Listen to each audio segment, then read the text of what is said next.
안녕하세요. 오늘 공부하실 내용은 기독교 강요 2권 14장입니다.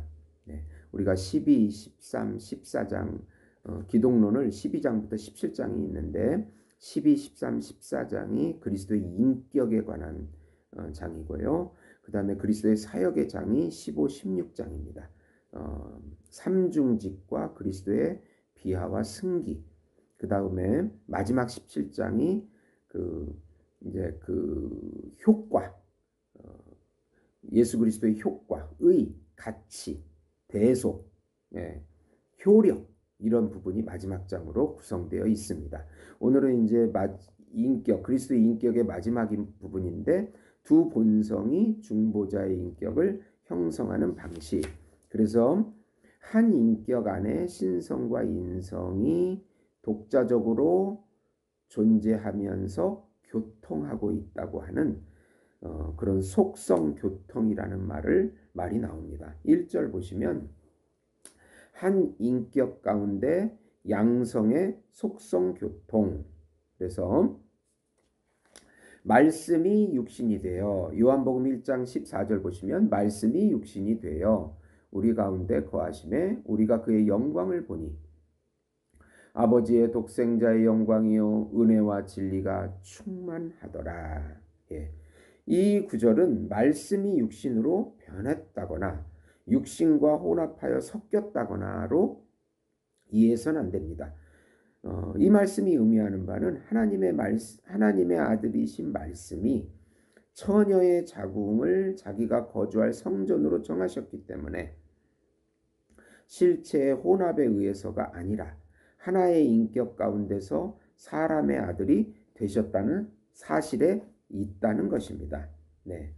우리는 그리스도의 신성이 그의 인성에 결합되어 연합될 때 두 본성의 순수한 특성이 유지되면서 그 두 본성으로부터 그리스도가 세워진다고 그렇게 주장하는 것입니다. 이제 중보자 그리스도의 신인 양성의 그 유격적 연합에 대해 칼빈의 입장은 칼케톤 신경에서 다 나오고 있는데 451년 칼케톤 회의는 당대의 논쟁거리가 되었던 유테키스를 정지하는 데 그치지 않고 니케아 제1 콘스탄티노폴리스 1차 에베소 회의에서 천명되었던 아리우스, 아폴리나리우스, 그 다음에 네스토리우스에 대한 정죄를 확인합니다. 네.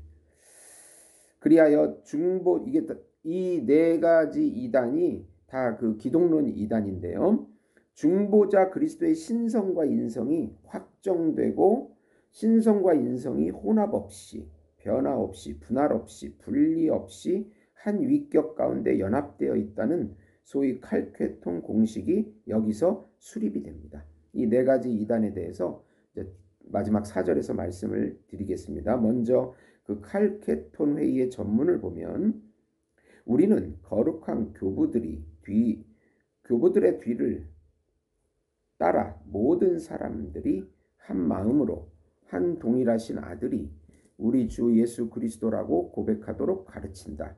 동일하신 분이 신성에 있어서 완전하시고 동일하신 분이 인성에 있어서 완전하시며 동일하신 분이 참 하나님이시고 이성적인 영혼과 육체로 이루어진 참 사람이시며 동일하신 분이 신성을 따라서 성부와 동일 본질이시고 인성에 따라서 우리와 동일 본질이시며 모든 것에 있어서 우리와 같으시되 오히려 죄는 없으시며 실로 창세전에 신성에 따라서 아버지에게서 나셨고 후일에 동일하신 분이 우리와 우리 구원을 위하여 인성을 따라서 하나님의 어머니 동정녀 마리아에게서 나셨으며 한 동일하신 그리스도 아들 주 독생하신 분이 두 본성에 있어서 혼합 없이 변화 없이 분할 없이 분리 없이 인식되어야 한다.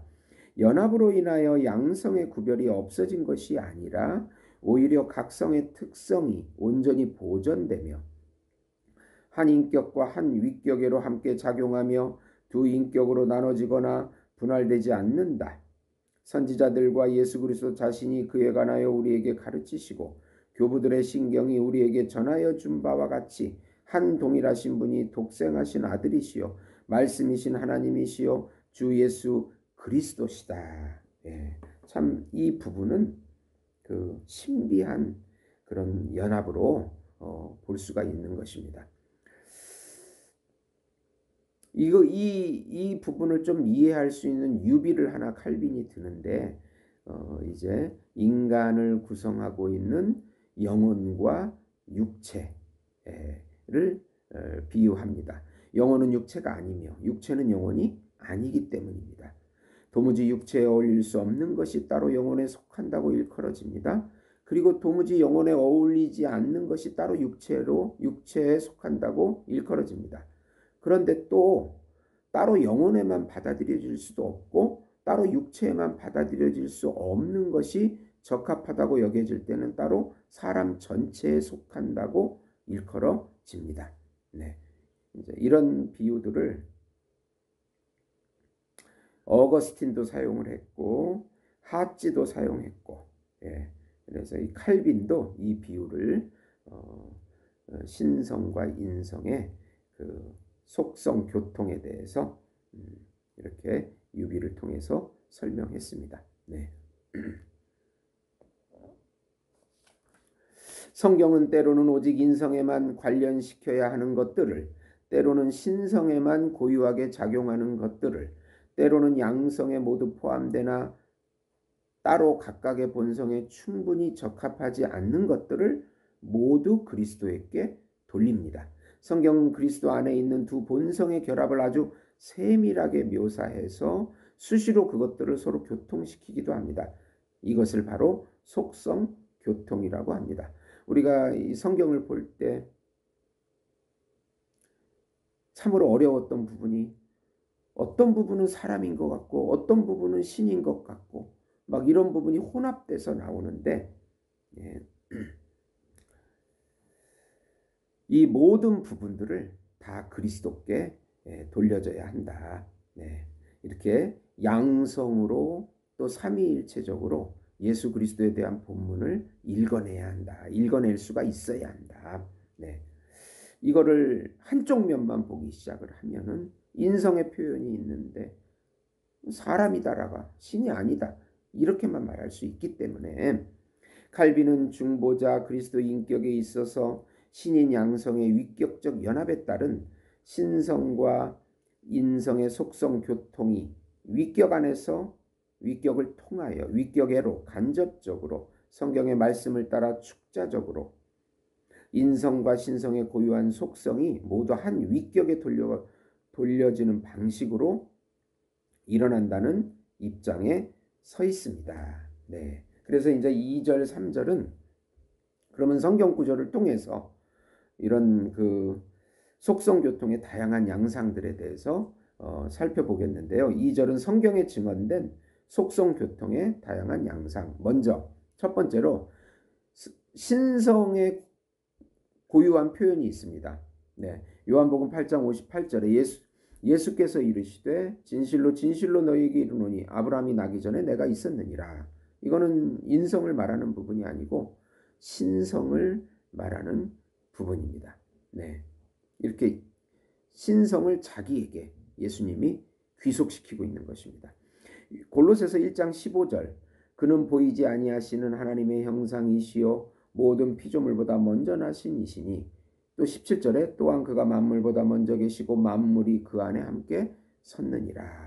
네. 이 구절도 신성에 귀속되는 그리스도께 귀속되는 구절들입니다. 요한복음 5장 17절에 예수께서 그들에게 이르시되 내 아버지께서 이제까지 일하시니 나도 일한다. 네. 같이 일한다. 네. 이거는 신성에 귀속되는 말씀이죠. 이런 건 이제 삼위일체를 또 주장하는 말씀입니다. 네. 그 다음에 이제 인성에 고유한 그 구절들이 있습니다. 이사야 41장 1절에 내가 붙드는 나의 종, 종이라는 표현을 썼습니다. 내 마음에 기뻐하는 자 곧 나의 택한 사람을 보라. 내가 나의 영을 그에게 주었은즉 그가 이방에 정의를 베푸리라. 이거 인성에 관한 부분입니다.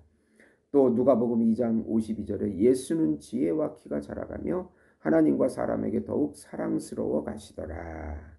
네, 이런 구절들 인성이죠. 요한복음 8장 50절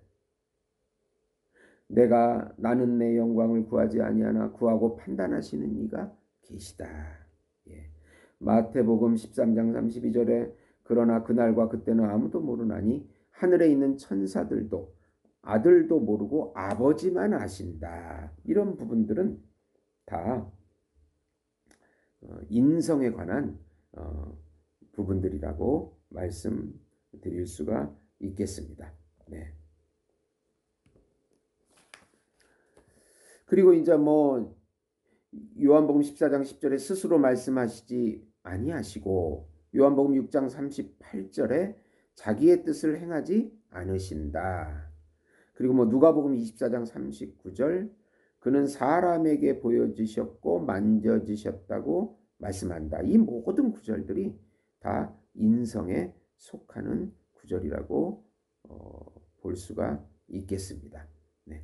그다음에 이제 세 번째 이제 표현들이 있는데 이제 이 세 번째 속성 교통은 신성과 인성이 함께 표현된 구절들입니다.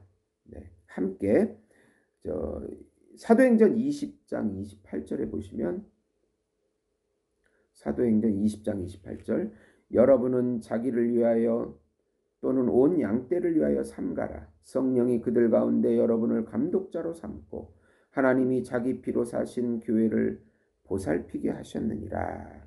예.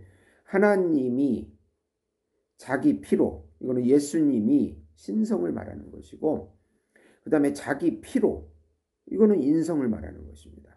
예. 신성과 인성이 함께 표현되어 있습니다.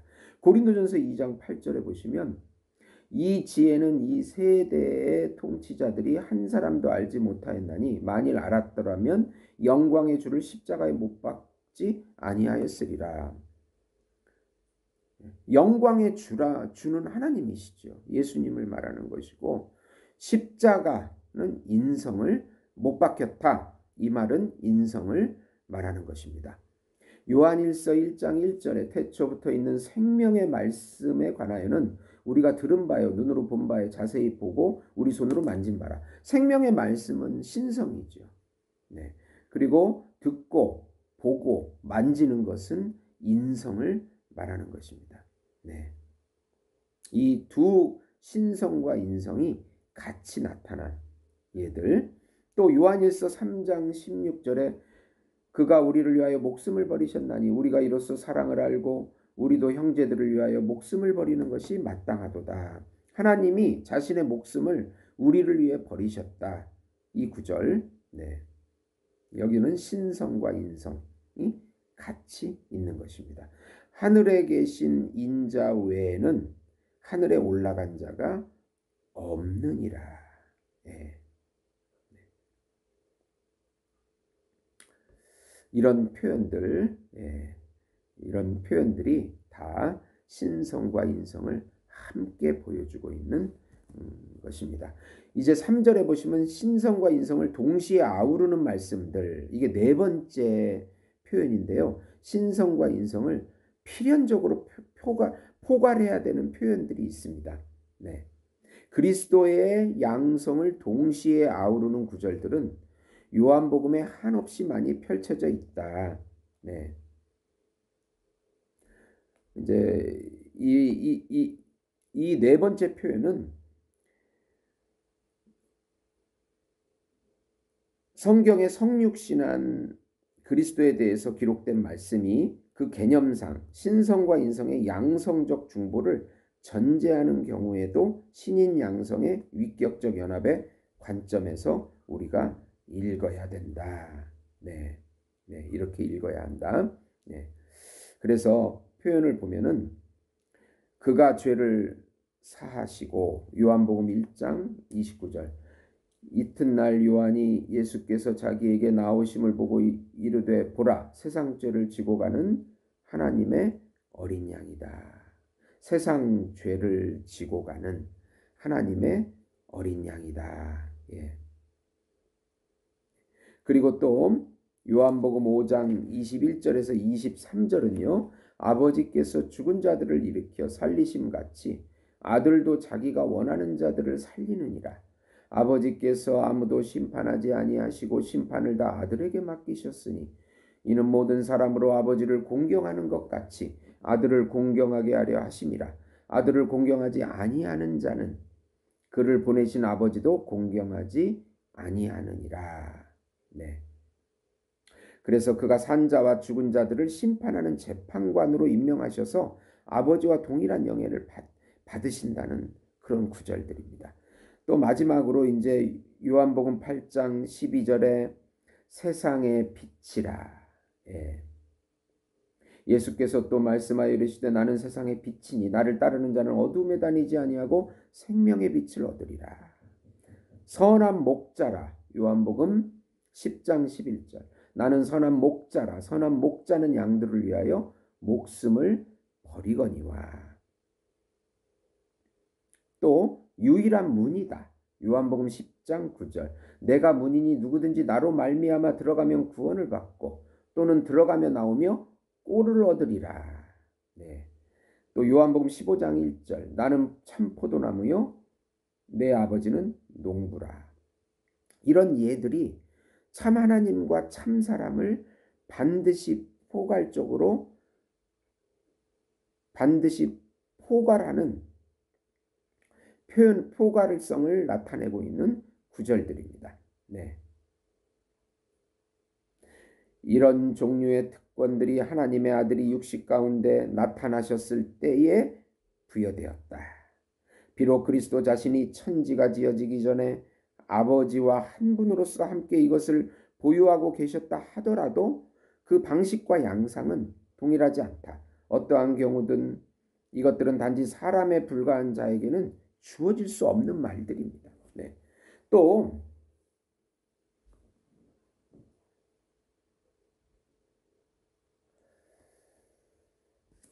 우리는 그리스도가 심판을 당한 후에는 나라를 하나님 아버지께 바치시리라는 고린도전서 15장 24절에 바울의 말씀을 또 동일한 뜻으로 받아들여야 합니다. 진정 하나님의 아들의 나라는 어떤 시작도 없었으며 절대 끝도 없었을 것이다.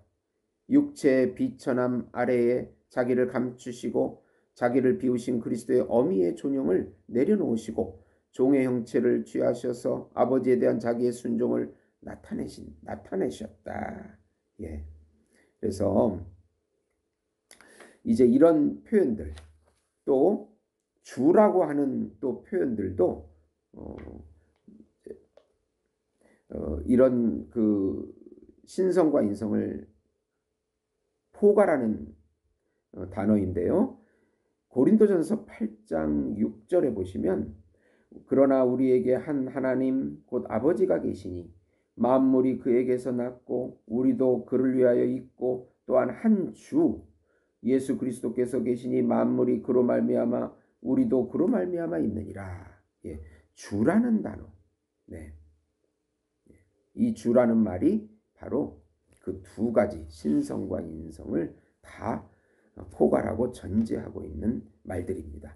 그러니까 인성에 따라서 죽으시고 의를 이루시고 신성에 따라서는 그 값을 또 우리에게 전가지켜 주시는 중보자의 직분을 말씀하고 있는 것입니다. 그리스도라는 말도 그런 뜻입니다.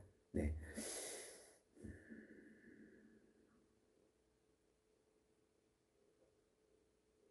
이제 4절에 보시면 양성의 분리도 혼합도 아니다. 이제 여기에서 이제 기독교 이단들, 기독론의 이단들이 나오는데요. 네.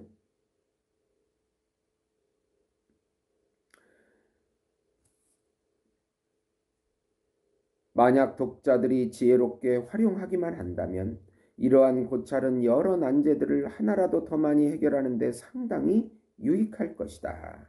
예. 무식한 사람들은 자취하더라도 꽤 배워 영 일자무식은 아닌 사람들조차 그리스도에게 적용되는 듯이 보이기는 하나 그의 신성이나 인성 어디에도 특별히 맞아떨어지지 않는 이런 종류의 구절들을 얼마나 심각하게 왜곡하는지 그저 놀라울 따름이다. 그래서 이제 하나님과 사람으로서 비록 연합되어 있으나 혼합되지 않는 두 본성들로 이루어진 그리스도는 비록 그의 인성 때문은 아니지만 심지어 인성에 따라서도 우리 주이시며 참 하나님의 아들이시다. 네, 이 부분을 말씀하고 있습니다. 그러면서 이런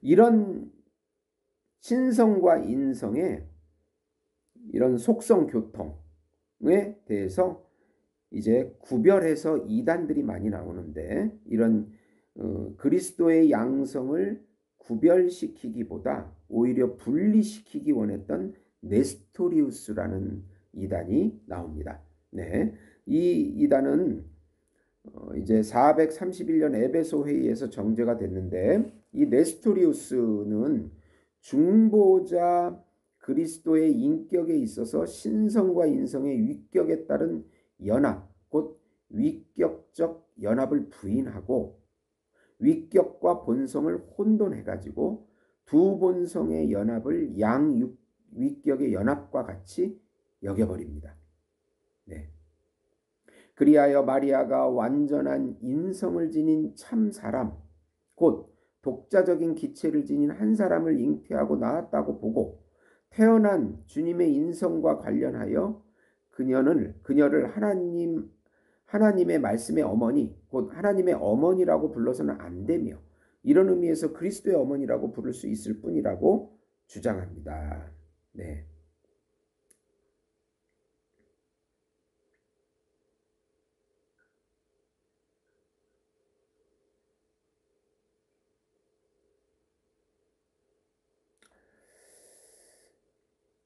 이것은 신성과 인성을 여기 보시면은 예, 오리게네스, 예루살렘의 퀴릴로스, 알렉산드리아의 퀴릴로스 등 초대 교회 교부들이 마리아를 곧 하나님의 어머니라고 부른 그 이유는 하나님의 아들이 마리아로부터 나왔다는 의미가 아니고 성육신한 아들과 영원하신 하나님의 아들의 관계를 표현하기 위해서 이런 표현을 사용한 것입니다. 그래서 칼켄톤 신경은 인성을 따라서라고 한정하면서 주님이 하나님의 어머니 동정녀 마리아에게 나셨다고 고백한 것입니다. 네. 이런 그 네스토리우스라는 이단이 있고요. 그 다음에 이제 두 번째 이단이 유티케스라는 이단이 있는데 이 유티케스는 신성과 인성을 섞어서 독자적인 하나의 성이 나온다. 이렇게 또 주장을 합니다.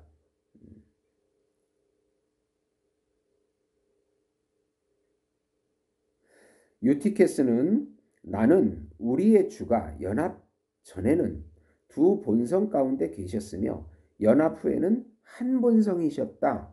이렇게 주장을 하는데 이것은 마치 신성과 인성이 제3의 단성의 존재, 곧 육화된 한 본성이 되기라도 한 것처럼 여겼던 것이다.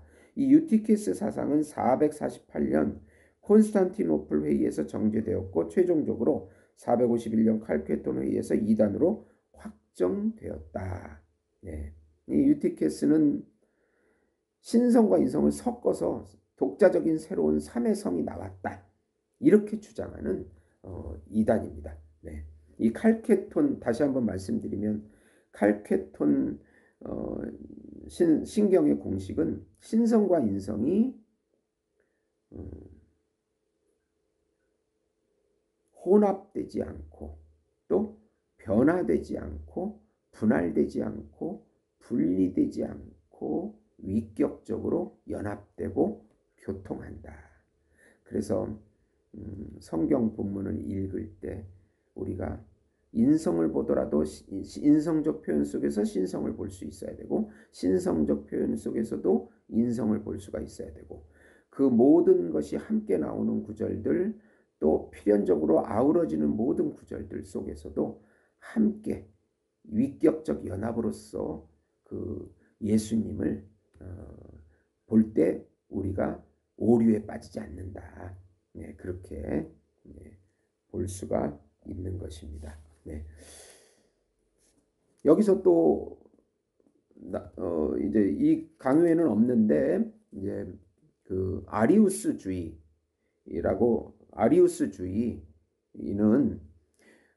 예수 그리스도가 성부 하나님과 동일한 본질을 가지지 않았으며 성부에 의해 창조된 존재라고 주장했습니다. 네. 이는 삼위일체 교리와 충돌해서 325년 니케아 공의에서 이단으로 규정되는데 결국은 예수님이 하나님이 아니라는 거죠. 그 다음에 아폴리나리우스주의라는 또 이단이 있는데 아폴리나리우스는 예수 그리스도가 완전한 인간이 아니라 인간의 육체와 감정을 가졌지만 인간의 이성을 대신해서 신성한 로고스, 말씀이 자리 잡고 있다고 주장한 것입니다. 이는 예수 그리스도의 완전한 인성을 부정하는 것으로 381년 콘스탄티노플 공의에서 이단으로 선언되었습니다. 그래서 이 기독론 이단은 이렇게 네 가지 아리우스, 아폴리나리우스, 유티케스 그리고 네스토리우스 이런 네 가지 기독론 이단들이 이제 나온 것을 살펴봤습니다. 네. 이제 다음에 5절과 6절 그리고 7절, 8절을 통해서 더 이 기독론 예수님의 그 신성과 인성이 독자적으로 존재하면서 위격적으로 연합되어 있고 속성교통한다. 네, 이런 부분에 대해서 위격적 연합에 대해서 또 다음에 구체적으로 알아보겠습니다. 들어주셔서 감사합니다.